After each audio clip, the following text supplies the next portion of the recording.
The next topic that I want to talk about is something called alternating series. In this situation, we're going to have some numbers which will all be positive. So, for purposes of reference, I'll call these numbers the p numbers. I'll call them P1 and P2 and P3 as usual. All of the P sub I numbers are positive.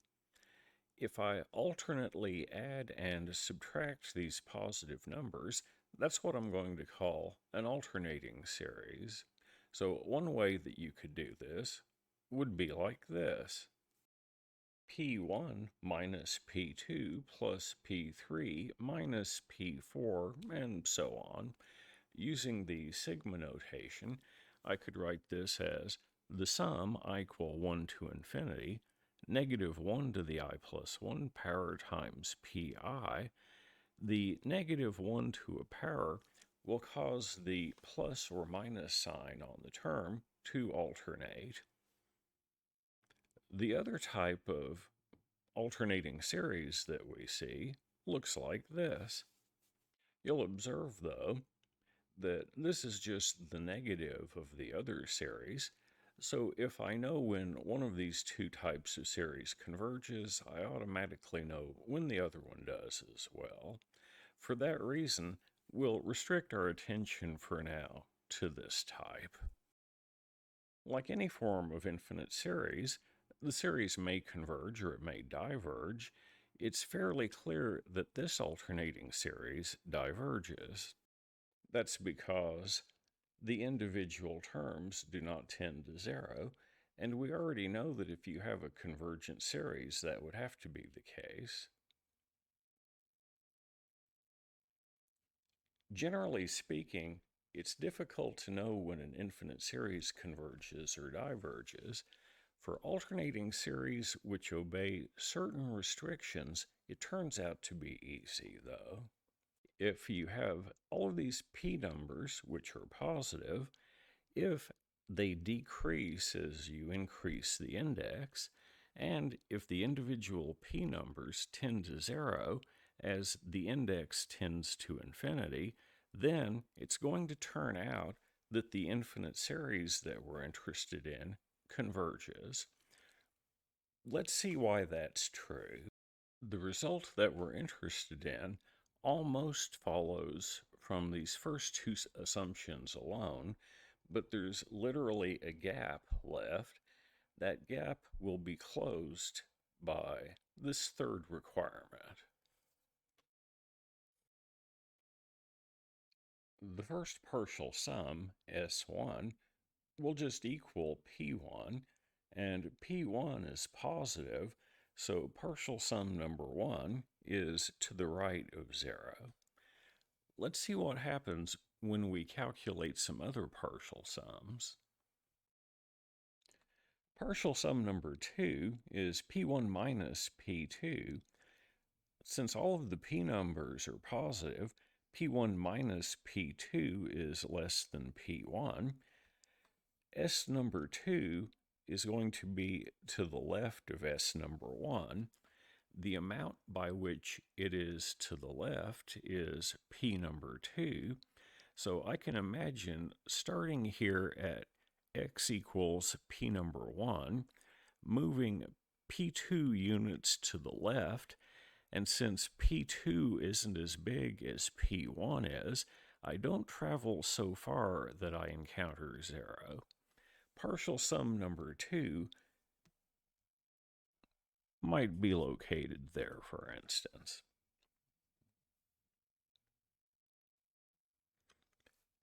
The distance on the number line from S number 1 to S number 2 is the amount that I moved from S1 to get to S2. That distance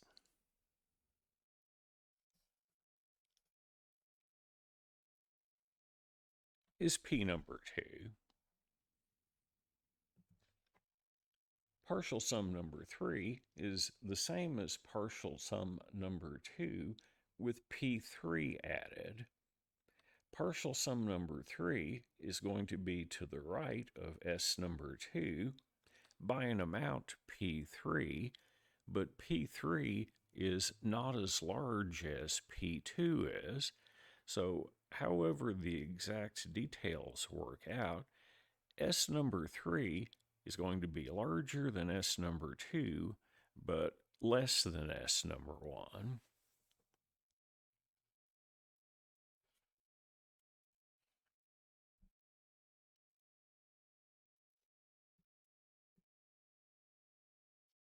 The distance on the number line between S2 and S3 is P number 3.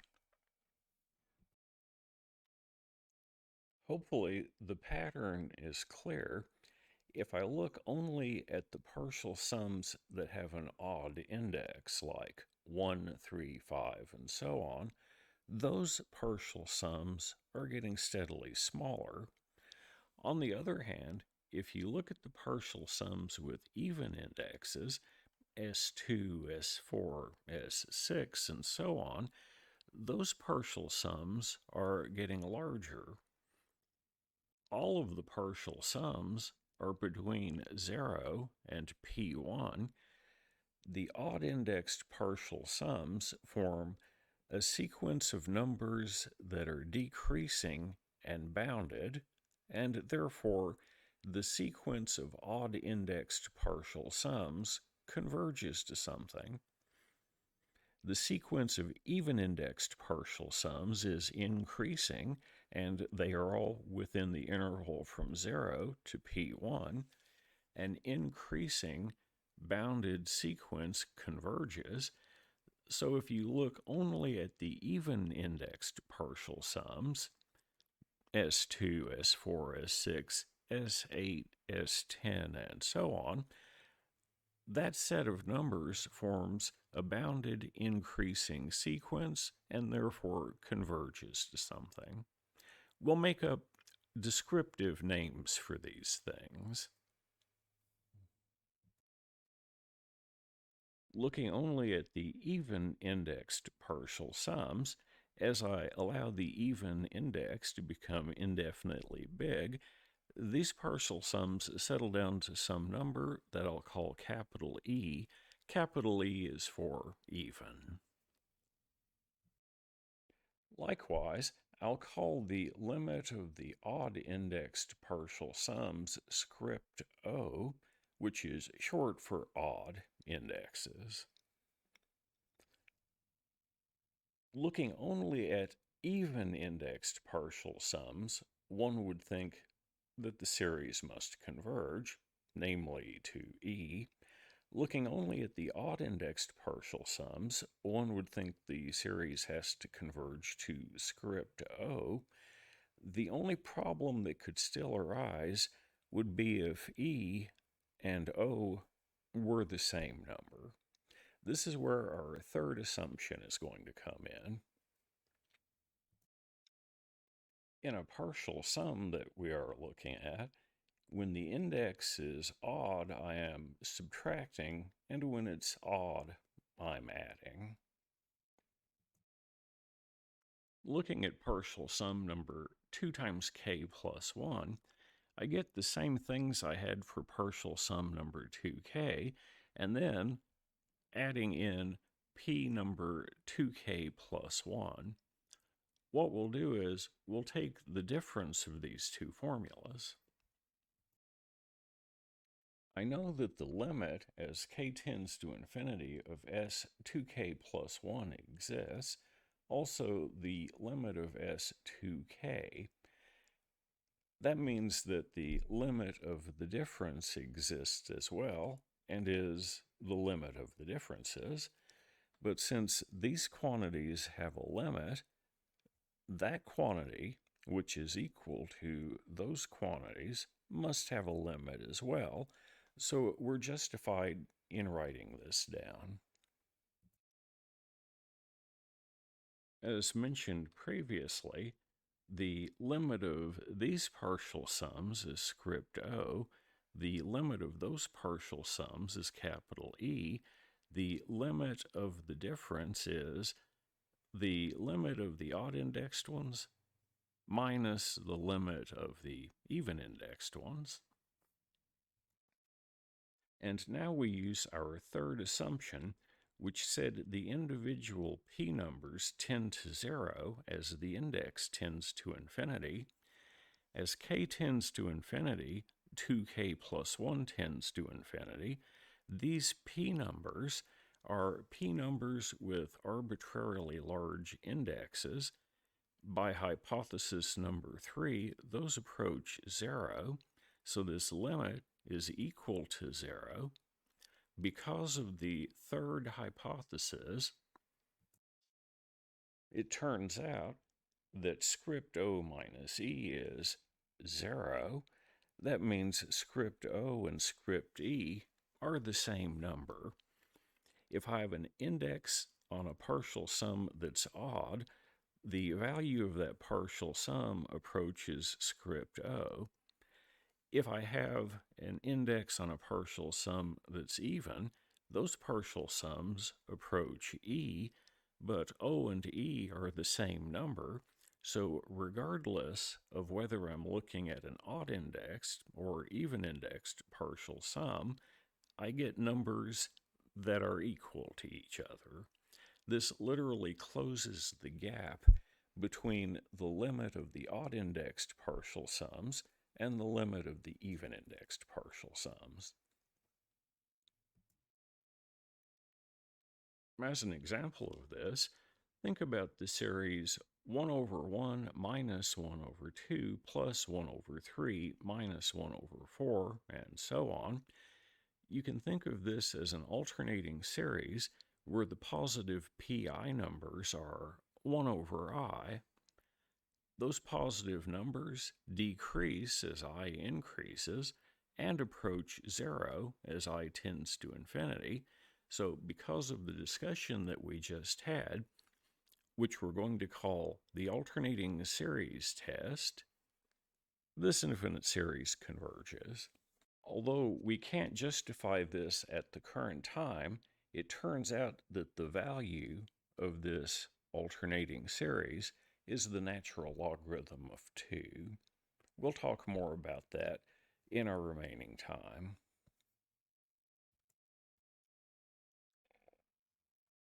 Because of the way we have developed this, we can easily see something else too. If I have an alternating series which obeys the hypothesis of the alternating series test, if I calculate a given partial sum, it's easy for me to tell you, roughly speaking, how close the partial sum is to the actual value of the series. It's easiest to think about this in a concrete way. So let's think about partial sum number 7, P1 minus P2 plus P3 minus P4 plus P5 minus P6 plus P7. I want to think of this as an approximation to the true value of the infinite series, and I want to think about how good an approximation it is. We've already decided that given the assumptions of the alternating series test, all of the partial sums are positive, the odd-indexed ones are decreasing, the even-indexed ones are increasing, and if you were to figure out what partial sum number 8 is, partial sum number 8 is going to be exactly P8 away from partial sum number 7. But if you think about how we were constructing the partial sums previously, partial sum number 9 is also going to be between partial sum 7 and partial sum 8. Partial sum number 10 will be between partial sum 7 and partial sum 8. Partial sum number 11 will also be between S7 and S8. In fact, all partial sums with index bigger than 8 are going to be between S7 and S8. Under the assumptions that we've stated, the sequence of partial sums converges to some number, since all high-indexed partial sums are between S7 and S8. Whatever the partial sums converge to, which I'll call S, the actual value of the infinite series, is between S7 and S8. Put another way, the difference in distance here between S number 7 and the true value of the infinite series is certainly no bigger than the term that I would add or subtract to get the next partial sum. Put another way, the distance between S7 and S, the absolute value of S7 minus S, is no bigger than positive number P8. There is nothing special about index 7. You could do this same argument and find out that if you form a partial sum under the circumstances which we find ourselves, the distance from that partial sum to the true value of the series is no more than the next term that you would have to supply in order to get the next partial sum. So to make an abstract version of this calculation that we've done, if all of the pi numbers are positive, if they get smaller as the index increases, and if the limit of the individual p numbers is 0, then the infinite series that we're interested in converges. I'll call the thing that it converges to capital S, and moreover, if I form a partial sum, S number n, then the distance between the thing that the infinite series converges to and the partial sum, in terms of absolute value, the distance, can't be bigger than the next term that I would add in. So if I add up a certain number of terms in one of these alternating series, I automatically have an estimate for how far away the true value of the series is from the partial sum. We need to look at an example of this. 1 over 0 factorial minus 1 over 2 factorial plus 1 over 4 factorial, and so on, is an alternating series. The individual positive numbers are 1 over 2i factorial. Those numbers are positive, get smaller as the index increases, and tend to 0. This tells me automatically that this infinite series converges. Remember that 0 factorial by definition is 1. Here's a perfectly reasonable question. Suppose that I formed the partial sum that started at 1 over 0 factorial and went out to 1 over 12 factorial and then stopped. That'll give me some partial sum, which will be an estimate for the value of the infinite series. How accurate is it? How different from the true value of the infinite series is this partial sum? I'm counting with index I starting at 0. So this is 0, 1, 2, 3, 4, 5, 6. Partial sum number 6 will be the partial sum that goes out to 1 over 12 factorial.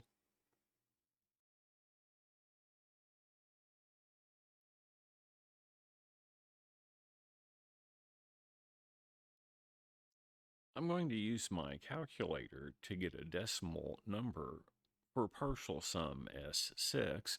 I've typed all the terms in, so I'll just hit enter.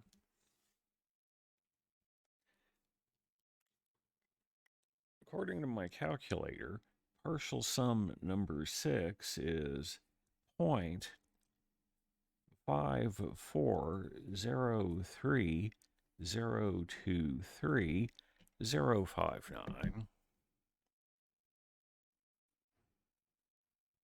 Now, this is not, in a certain sense, the exact value of the infinite series. It's just the value of partial sum number 6.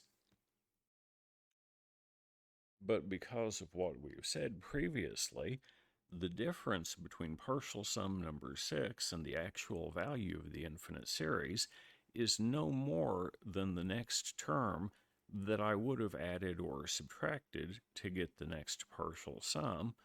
The difference between the true value of the infinite series and partial sum number 6 is certainly no more than 1 divided by 14 factorial. According to my calculator, though, 1 over 14 factorial is about 1.147 times 10 to the negative 11 power. These digits mean basically nothing to me.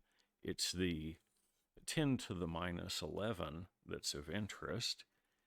0.123456789101147, whatever the digits are. The difference between the exact value of the infinite series and what I get from partial sum number 6 here, the difference is 0 out to about the 11th decimal place. Since my calculator can only display 12 decimal places, I've got to regard partial sum number 6 as being an excellent approximation to the infinite series. Before I call it quits on this section, I can't help but make kind of an ominous side comment. At this moment, we have no reason to believe that what I'm about to write down is connected to this infinite series in any way, but as it's going to turn out, it is. I want to get my calculator out, making sure that I'm in radian mode.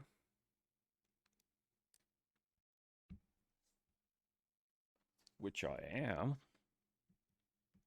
I want to calculate the cosine of 1 radian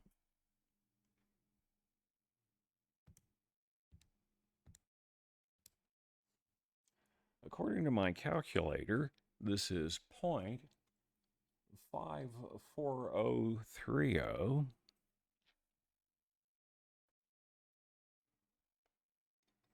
23059.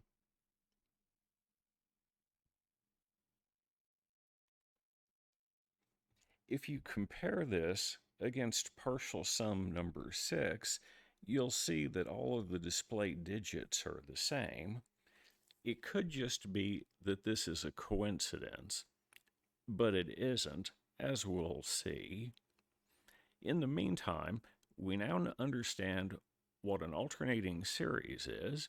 We have a simple criterion for the series to converge, and not only that, if I form a partial sum of such a series, I can tell you, roughly speaking, how accurate the partial sum is as a representation to the exact value. The material contained within this section has quite a bit of stuff in it, so I feel like I should break it up into several chunks. This is the first chunk. Coming up next, absolute convergence. Until then, I hope everyone's having a good day. I'll talk to you again soon.